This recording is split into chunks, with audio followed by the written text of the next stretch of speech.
definitely. Now we do see already both teams starting actually on opposite buffs, which means the rotations will kind of go the opposite way. Do see Zane coming in with this comfort pick, like we said, the Fredrin.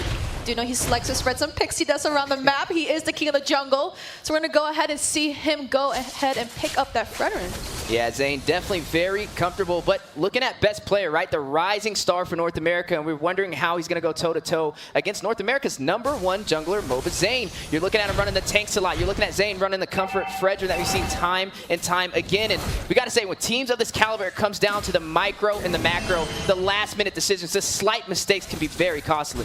Yeah, the big thing here, too, is this time, Promise with the Yuzhong. Will he be able to find the setups like we saw in the previous game, but on the other team, right? Now, that is the work cut out, but you have a great kind of layering of CC and options, not just with the Kufra, but you've got that Yuzhong, the way that works, the Black Dragon form, and that's really up to Shark. Now, we've seen him do this before, and that follow-up, right, to allow that kind of scaling to happen from mid to late game for them. BTK, on the other hand, they've got to kind of throw the punches early and really get that snowball going for them. Now, scaling-wise, it could be in their favor as well, depending on how much momentum they build. But because you simply have a Kadita, right, in the hands of Yato here, you should be able to secure yourself some early momentum, some early kills. That's the whole point of drafting the Kadita here. Oh yeah, and I think Weezy and I talked about this in our previous NACT games. Shark is such a menace in the jungle, right? Even with the first 30 seconds of buff spawning, just the zonage, but best player coming with a little bit of damage. That's right, a fight over the first turtle. Best player in a tricky situation. Dodges T on the Raging Slash, but Shark winding up with the Tyrant's Revenge. Tyrant's Rage possibly on the way. The Petrify going down the rough wave. Zane picking up the turtle, but can he get out alive? Predator's Wrath does go down. Hoon in a tricky situation as well. Gets the Terrify. Promise picks up a kill. First Blood takes down MLBB, and T takes down Promise. And that is a turtle into the hands of BTK. Now we did see the roamer for the side of Outplay. Shark was still not level 4, so the set potential was not there, but we do have to give credits over to T, right? The bravest fighter stance coming with the flicker combo was able to take off a kill, actually, but that's actually Hoon taking off the Lapu, which is going to be T. Yeah, huge play over there for Hoon, the superstar, the Mr. MVP. But looking at the match so far, 2-1. Very explosive,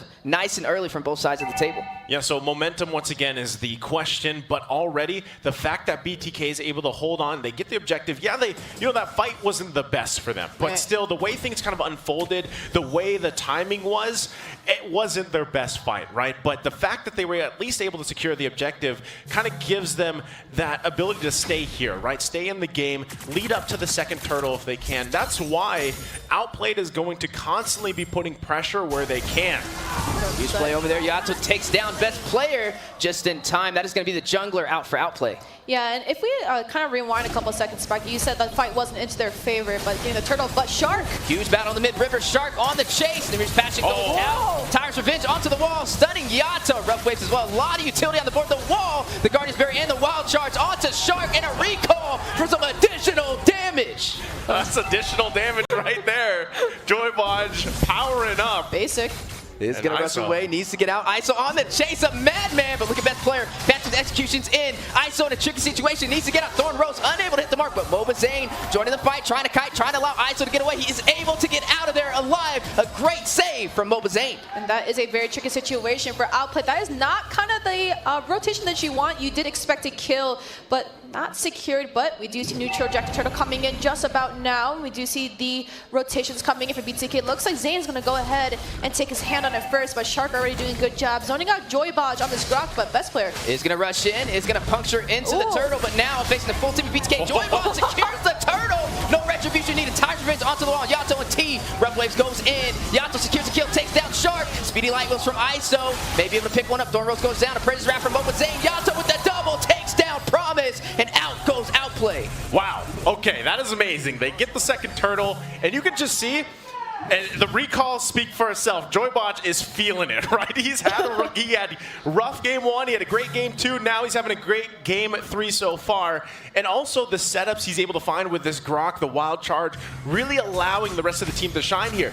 This is what I said minutes ago. You draft a Kadita, you get this lead. He's 3-0-2 now for Yato. This is the best start that BTK could ask for with this lineup. And they are securing that lead, right? We do see a 2K gold already to the hands of BTK, but I also want to point out Joybosh didn't do so great, didn't show the best potential that he has as a roamer in that first game with that Kaja, but now you see in the games and like these ganks so fast, so tight. But look at bot side right now, the rotations coming in from BTK. Yeah, you're seeing both teams getting very comfortable, starting to kind of elevate as we rise through this series. And I gotta say, Joybosh coming alive. He was looking a little shaky the first game, but the second half and the third game looking really strong. But now Joybosh rushing in, realizes 3 members of Outplay down there, not the way he wants to go. Okay, this is the thing. Outplay is gonna want to go ahead and contest. There's some action top side though.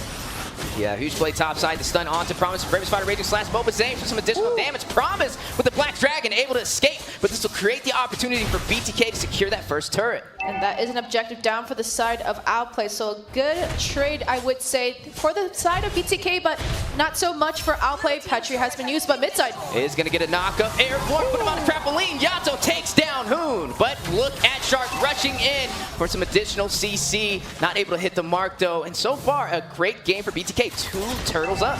All right, it's getting a little scary. Yato at this point still fighting for this turtle, right? Third one in the game. We'll see if they're actually able to secure it. Joybosh just 1 versus 2 at this point, feeling really good. It looks like BTK is going to go ahead and pull it out, start it, but Outplay wants to get a position. They really don't want to give up 3 turtles to BTK as they battle it out. Yeah, a little battle inside of the turtle pit on the way. Thornrose does go out by best player who secures the turtle just in time and punctures away. That was a 3v1 red tree right there. That was a beautiful red tree picked up by best player coming in on this turtle, but we do still have to remember that they could pick up these 2 neutral ejected turtles, which is going to be the turtles and buffs and the creeps, but bot side looking like a little bit of setup here, trying to look for a trade right here. And Shark gonna go ahead and wind up, possibly check the bliss, knocks up Joybosh, but is gonna be surrounded by 3 members of BTK. 3v3 on the bottom side. Oh, but they're still play going on the way. Fight not over. done. Best player joining the party is gonna go ahead and continue his farm, but neither side gonna find any casualties. All right, that was a great defensive deciding moment for BTK because it could have been way worse, right? They still have to hold on here though, because look at best players. You're gonna try to cut them off, put some pressure. Keep Joybosh quite low. Here comes MLBB to help him out though. Yeah, MLBB definitely joining the fight. Realizes we cannot lose this turn. We are up on the map right now. It is bleeding red, but on the top side, Promise versus T, the 1v1 is a shot. That's enough to keep Promise alive, and he is going to be able to get out without falling.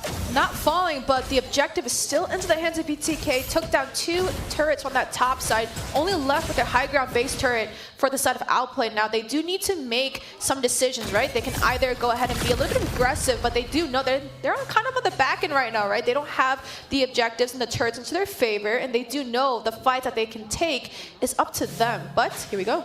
Yeah, really, Outplay doesn't have much space to work with. They got no turrets so far. Oh, they're going to initiate though. Huge wild charge with the Petrify. The trampoline from the airborne knockup. ISO finding a kill, takes down Shark. Moon trying to get away alive, but Yato shutting him down, unstoppable. That is a shutdown coming in, but we're gonna do it. The thing is with Outplay, right? Even though things aren't into their favor, they try to reset everything and him be like, hey, we're gonna take a step back, we're gonna try again, rework these rotations, rework these fights, and we've seen it in the previous NACT seasons as well, right? BTK kind of has the upper edge, but they flip it right away. This is the thing, Bloodthirsty Kings, you know, they live up to their name for a lot of time. They're out for blood here, especially when they have the momentum, right? And T do an amazing job. There's not much Shark can do here. Turret after turret is going to be claimed from BTK. All the while, they set up for positioning for that Lord take. Best player trying to get some vision here. Trying to give some vision, but may have been on more than he could chew. Is going to puncture out, but a good start for BTK, right? 9 minutes in, slowly getting to that mid game and having control of the map. As you are seeing Promise need to get away. He's going to use that Furious Dive just in time, but Outplay needs to find a way to turn this in their favor. So far, this is a one-sided story for the Bloodthirsty Kings. And we already see the rotations coming from both sides, from both teams. But we did see Joybosh actually use that wild charge and try to grab a little bit of CC. But knowing that Shark still has the Tyrant's Revenge coming in, but huge battle on the way. The Tyrant's Revenge onto the wall. Who takes down Yato? Best player in a bad situation. Caught between 3 members of BTK. And MLBB is going to be able to secure the Lord. No problem. But now, looking at Outplay, trying to secure some kills, trying to find a trade in their favor. Basic takes down MLBB. A little bit of an airborne knock to the Petrify. Promise finds ISO. Joy Boss left alone. Needs to get away. Is going to join T on the top side. And this is what I just said, right? It looks like they were on the losing edge, but they just flipped it around. They did lose a Lord, however, but they were able to get some kills into their favor and now go ahead and take these objectives as well. They're going to go ahead and take their first turret, which is going to be in that mid side. So this is the response, right? They're still going to be going basically.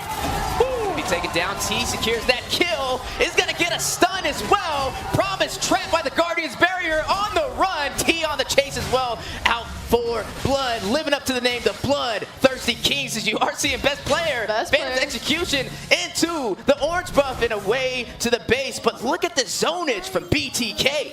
Absolutely. The top side, though, however, who's going to go ahead and get his hands on that Lord to go ahead and try and defend. But did you see how much pressure BTK just put towards the jungle side of Outplay? He really had to get out, but mid side. It is a huge battle on the way. Huge objective T. falling. ISO taking the turret. T rushing in with the frontline presence for the stun and the full commitment, knocking him airborne. T takes down Shark, but look at Outplay. Rushing in, trying to defend the tier 2 turret. Can they do it? Yes, they can, but the map is bleeding BTK. This is a great, kind of back and forth what we're seeing from both teams. BTK, they might have lost, that last Lord fight that they had, but really it was just the numbers advantage that Outplay had. So now they're still going to go ahead and knock on these turrets, knock them down, trying to get the space advantage, and it's up to Outplay to really respond from this. They should be able to hold on to these base turrets for now, and about a minute and a couple seconds away, they're going to have to deal with the Lord, right? They don't want to just give that one away because they have fight in them. You can actually see it when they're skirmishing, when they're sometimes even full-out team fighting.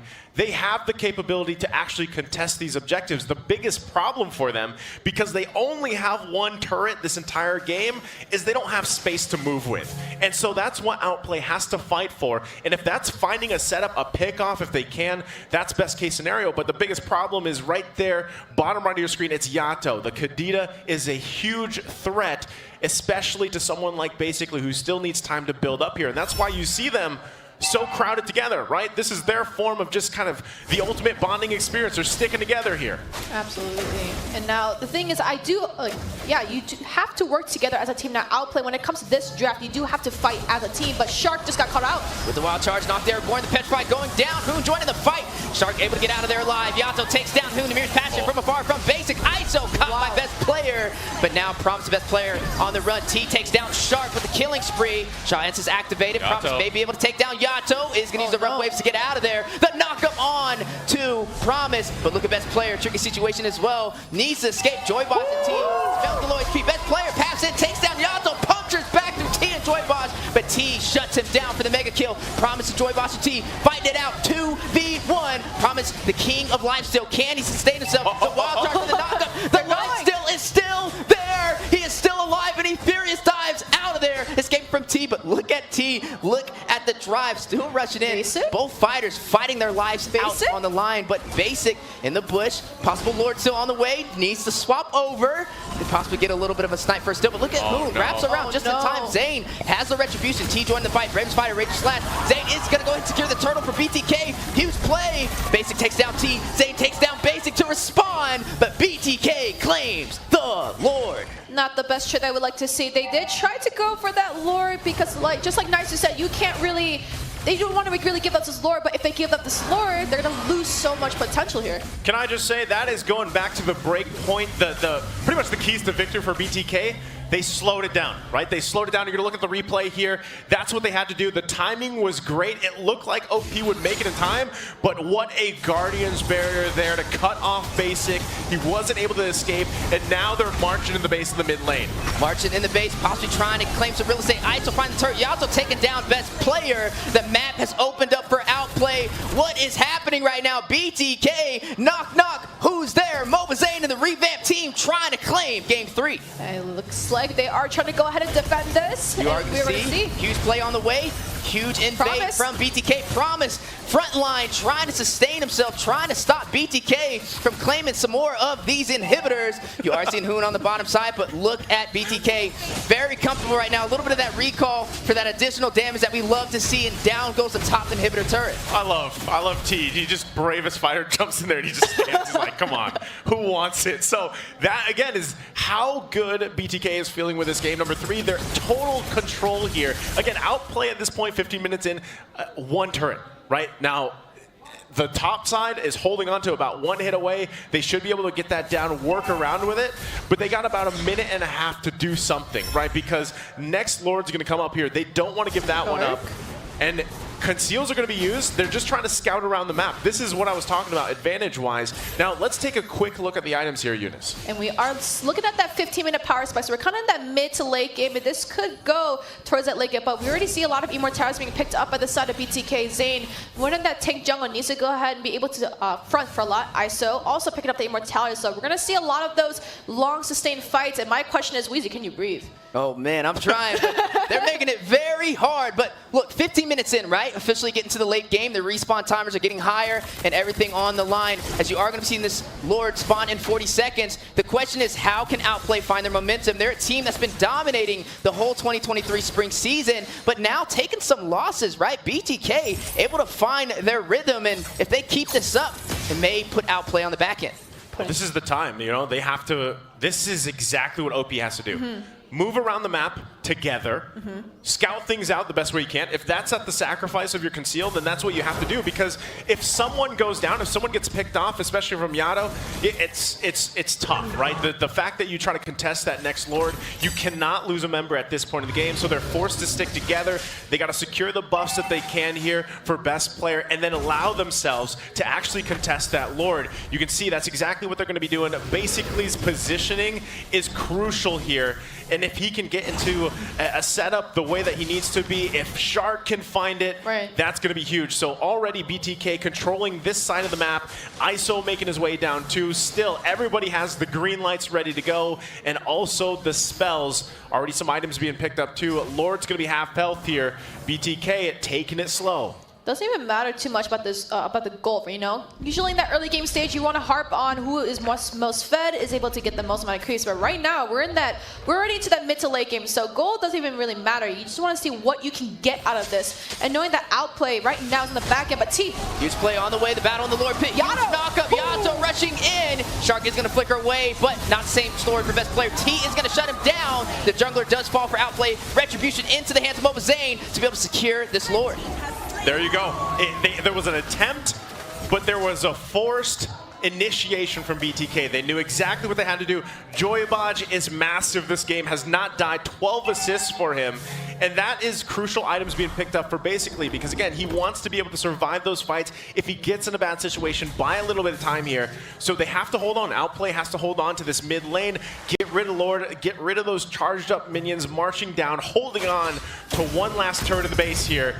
And they'll see. BTK might press the situation once again. That's right. Definitely knocking on the door, trying to find their way into the base. Crystal, BTK sitting strong. Lord crashing into the base as well. You are seeing the battle on the way. Can they close this out? Airborne knockup. Yato takes down Basic. BTK leading the way. Stampeding through the base. Crystal, they claim victorious for Game 3 against Outplay. Beautiful game coming in. We are looking at a 2-1 right now. BTK taking out Outplay in that third match. This is also a best of 7 series.